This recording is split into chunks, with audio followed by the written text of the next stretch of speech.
क्षत्रिय और बिहू नृत्य। भारत एक विशाल देश है। इसकी रंग बिरंगी, सुंदर, प्राचीन और जीवन से भरी संस्कृति पूरी दुनिया में अनोखी है। भारत के प्रत्येक स्थान का नृत्य, संगीत, कला, खान पान, भाषा, पहनावा, रहन सहन के तरीके सब कुछ इतना मोहक है कि पूरी दुनिया से लोग भारत की ओर खींचे चले आते हैं। इस पाठ में भी एक परिवार एक दूसरे देश से भारत में आया है। आइए पढ़ते हैं कि वे कौन हैं, भारत में कहाँ आए हैं और क्यों आए हैं।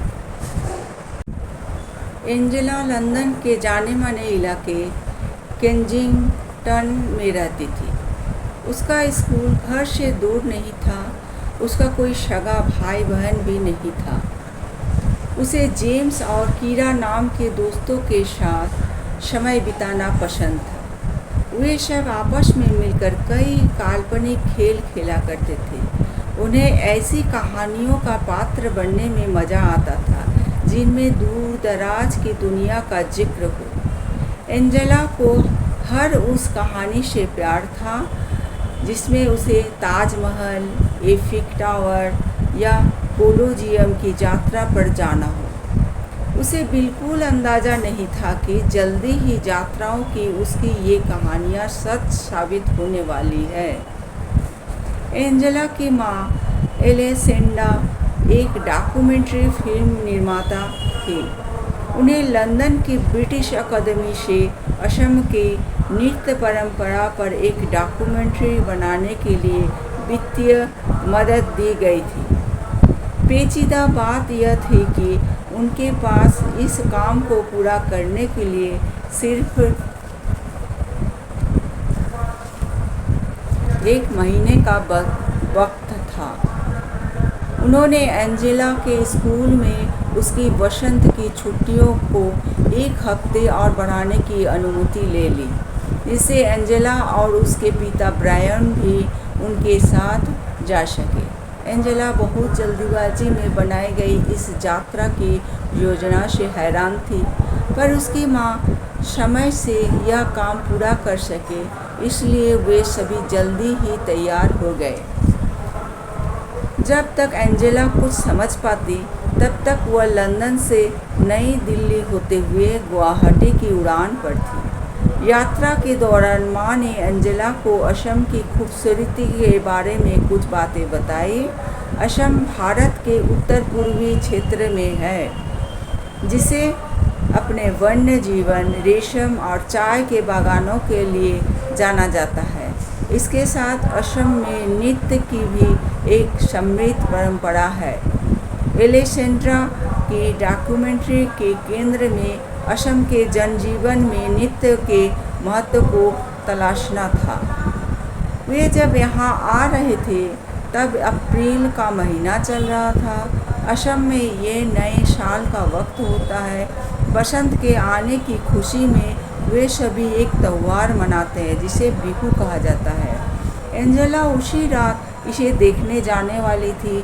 गुवाहाटी के एक होटल में सामान्य होने के बाद वे उसी शाम पास के एक गांव मलंग में गए। गांव पहुंचने में पर माँ ने एंजेला को बताया कि बिहू एक कृषि आधारित त्यौहार है। भारत में जनसंख्या का एक बड़ा हिस्सा किसानों का है। असम में बिहू साल में 3 बार मनाया जाता है। सबसे पहले जब किसान बीज बोते हैं, जब वे धान रोपते हैं, और फिर तब जब खेतों पर अनाज तैयार हो जाता है। एंजेला कार से उतरी। वहाँ आसपास उत्सव जैसा माहौल देखकर वह हतप्रभ थी। वहाँ एक बड़े से बरगद के पेड़ के नीचे मंच बनाया गया था। वह जगह लेने से भरी हुई थी। एंजेला ने एक पेड़ के नीचे एक साथ इतने लोगों को पहले कभी नहीं देखा था। वहाँ खुले आसमान के नीचे लोगों के बीच बैठकर उसे ऐसा लग रहा था जैसे वह आश्चर्यजनक रूप से किसी टाइम मशीन में आकर बैठ गई हो, या क्या वह उस वक्त किसी सपनों की दुनिया में थी। वह मंत्रमुग्ध होकर वहाँ लड़के लड़कियों को बसंत ऋतु के आगमन पर नृत्य करते देख रही थी। एंजेला ने इस बात पर ध्यान दिया कि लड़कों ने वाद्य यंत्र ले रखे हैं और लड़कियों ने लाल और बादामी रंग की गहरी डिजाइन वाली खूबसूरत पोशाक पहन रखी है। वे सभी काफ़ी रंगीन और मस्त लग रहे थे।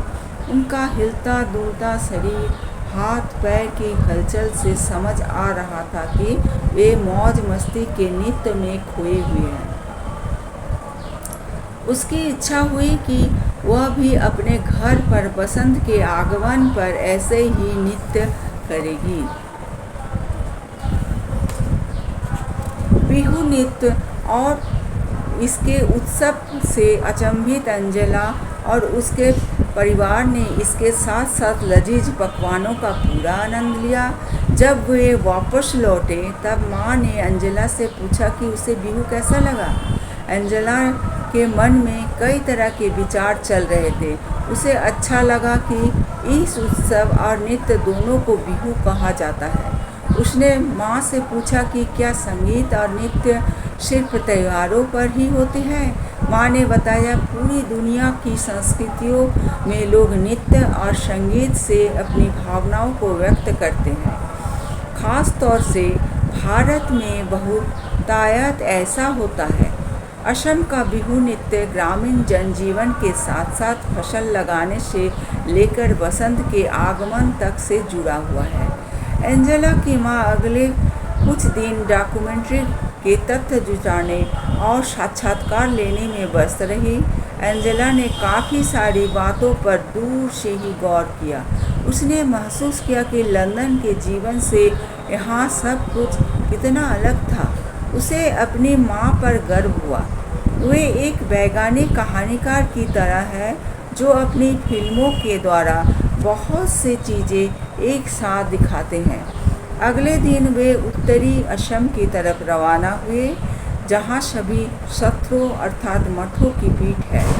वे सभी एक सत्र के पास रहने के लिए जाने वाले थे और क्षत्रिय नृत्य का फिल्मांकन करने वाले थे।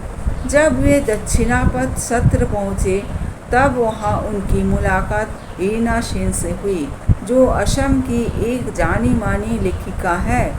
उस हफ्ते उन लोगों ने रीना सेन के घर पर ही रुकना था। रीना आंटी की एक बिटिया थी अनु और एंजेला ने तुरंत एक दूसरे की तरफ देखा। उन दोनों की ही उम्र 10 साल थी। दोनों ने अंग्रेजी में बातचीत शुरू की। अनु ने एंजेला को कुछ असमिया शब्द भी सिखाए। एंजेला को अनु के खिलौने बहुत अच्छे लगे जो थोड़े अलग तरह के थे। गुड़िया, लकड़ी के खिलौने और नारियल की जटा से बने घर, कितना अनोखे खिलौने। उसने लंदन में ऐसे खिलौने कभी नहीं देखे थे। अनु का पसंदीदा खिलौना लकड़ी का बना हुआ तीर कमान था जिसे लेकर उसे राम बनना बहुत अच्छा लग रहा था। एंजेला उसकी विरोधी बनी थी शक्तिशाली रावण। वे एक साथ खेल रहे थे। उस कूद फाद और लड़ाई का कोई अंत नहीं था। एंजेला और अनु ने देखा कि एलेक्जेंड्रा ने वैष्णव मठ के सभागार में नृत्य कर रहे युवा साधुओं का फिल्मांकन किया। एंजेला आश्चर्य से सोच रही थी कि क्या क्षत्रिय नृत्य सिर्फ लड़कों और पुरुषों के लिए है। एंजेला और अनु सोच रहे थे कि काश वे भी इस युवा साधुओं की तरह गा सकते, नृत्य कर सकते और छद्म युद्ध लड़ सकते।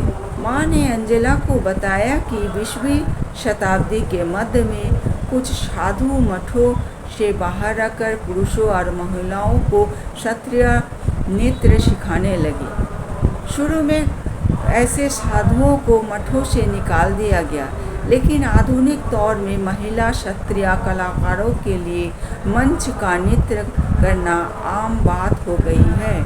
उस रात में महिला क्षत्रिय नृत्यांगनाओं का फिल्मांकन करने वाली थी। एंजेला बहुत उत्साहित थी। उसने रीना आंटी के आग्रह किया कि वे अनु को भी क्षत्रिय नृत्य में महिला नृत्य के साथ देखने आने दे।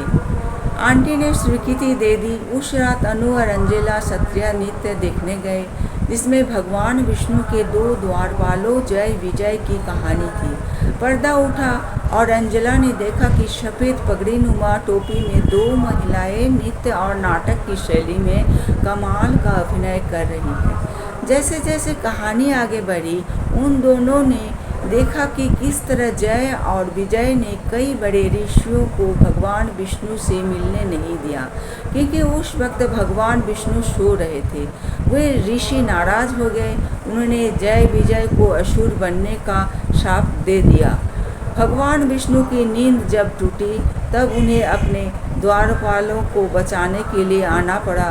उन्होंने वचन दिया कि वे जय और विजय को मार कर उन्हें शाप से बचा लेंगे। बाद में जय और विजय दोबारा भगवान विष्णु के द्वारपाल बने। एंजेला को यह कहानी नाटकीय और दिलचस्प लगी। क्षत्रिय महिला नृत्यांगनाओं ने जिस प्रकार की शक्ति, बल और आकर्षण प्रदर्शित किया, वह अद्भुत था। एंजेला को लगा कि उन महिला कलाकारों की प्रस्तुति क्षत्रिय नृत्य करने वालों पुरुष कलाकारों से भी बेहतर थी। इसके बाद के दिनों में अनु और एंजेला के ख्यालों में बस क्षत्रिय नृत्य ही घूम रहा था। उन दोनों ने स्वर्ग के द्वारपाल जय विजय की तरह हथियार और तलवार चलाते हुए नृत्य किया। एलेक्जेंड्रा बच्चों की इस उत्सुकता को समझ गई और वे उन्हें क्षत्रिय कलाकारों के होने वाले साक्षात्कार में साथ ले गई। एंजेला और अनु बहुत खुश थी। उन नृत्यांगनाओं के नाम प्रिया और रीता थे। वे लड़कियों को क्षत्रिय और बिहू की खूबसूरत मुद्राएं और बारीकियां सिखा रही थी। एंजेला अत्यधिक पसंद थी। वापस लौटने के बाद भी वह चलने, खाना खाने और यहाँ तक कि खेलने के दौरान भी नृत्य करती रही। वापस लंदन जाने के बाद जब उन सभी डिकांडेंस को देखती रही जो उसकी माँ की रिकॉर्ड की थी, उस पूरे उत्साह के साथ वह असम की समृद्ध नृत्य परंपरा को याद करती रही। रंग बिरंगा क्षत्रिय और आनंदित करने वाला बिहू। माँ उसकी गहरी रुचि को समझ गई और उन्होंने पापा के साथ मिलकर एंजेला के लिए असमी नृत्य पर एक शानदार योजना तैयार की। एंजेला ने लंदन में अपनी कक्षा में स्वयं किए गए नृत्य की वीडियो रिकॉर्डिंग के साथ उसका प्रदर्शन किया। उसके सहपाठियों और शिक्षकों को यह बहुत पसंद आया। एंजेला इस बात से बहुत रोमांचित थी कि वह असम के खूबसूरत नृत्यों की झलक उन सभी को दिखा पाई। उसे बहुत अच्छा लग रहा था। माँ को भी हर बार ऐसा ही अच्छा लगता होगा जब भी कोई फिल्म बनाती होगी। अब एंजेला के पास अपने लिए असम के नृत्यों, बिहू और क्षत्रिय के साथ अपना खुद का मनोरंजन था।